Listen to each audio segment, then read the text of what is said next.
ચલો good morning. મજામાં છો? આજે આપણે 21 થી 30 તો 21 થી 30 નો આપણે સંખ્યાને શીખવાના છે, પણ એમાં એકમ અને દશક.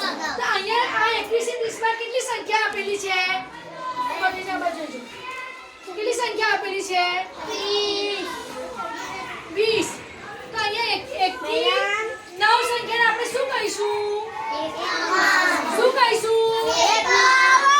સંખ્યાને શું કહીશું? દશકમાં 2 હોતી કે સ્થાન કિંમત કેટલી થાય?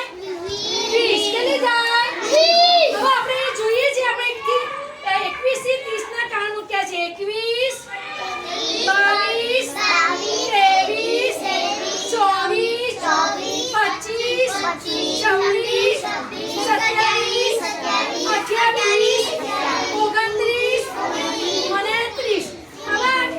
છે. કઈ સંખ્યા છે? 21. તો 21 માં આપણે પહેલી સંખ્યાને શું કહેવાય? એકમમાં કેટલા છે? અને દશકમાં 2. તો આપણે કેટલી પટ્ટીઓ લઈશું? 2. કેટલી પટ્ટીઓ લઈશું? હવે આ પટ્ટીમાં કેટલા છે? આ પટ્ટીમાં કેટલા છે? 10 ને 10 20. અને 20 માં આપણે શું લઈશું? 1. તો એક ચોરસ પટ્ટી ઉમેરીશું ને તો કેટલા થશે? 21. કેટલા થશે? ચલો આ પાછી બીજી કઈ સંખ્યા આવશે? 22. કઈ સંખ્યા આવશે? 22. ચલો 22 માં એકમ કોને કહેવાય? 2 ને. અને દશક એટલે 20. અને 2 એકમ એટલે 2. 2 એકમ એટલે તો આપણે ચેષ્ટાની પટ્ટીઓ 1 અને 2. 10 ની 2 થાય તો 20. અને અહીંયા 2 ચોરસ પટ્ટીઓ છે ને? કેટલા થયા? 20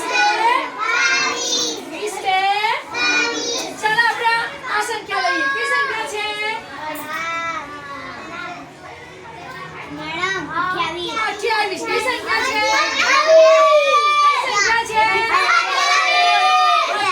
એકમ કોને કહેવાય? એકમ કોને કહેવાય? 8. અને દશક કોને કહેવાય? દશક કોને કહેવાય? 2. દશક કોને કહેવાય? 2. તો આપણે આ એકમમાં કેટલી સંખ્યા મેળવવાની? 8 પટ્ટીઓ. કેટલી મૂકવાની? અને દશકમાં 2. તો 2 દશક એટલે 2 ચેષ્ટાની આપણે પટ્ટી લેવી પડે. તો 1 અને 2. 1 અને 2. અને આપણે પટ્ટીઓ આપણે કેટલી લઈશું? 8. તો આપણે 1 2 3 4 5 6 7 8 9 તો આપણે આ પટ્ટી કરી લેવાની. અને 2 ચેષ્ટા અને 8 ની પટ્ટી એટલે 28 થાય. ચાલો આ કઈ સંખ્યા છે? કઈ સંખ્યા છે?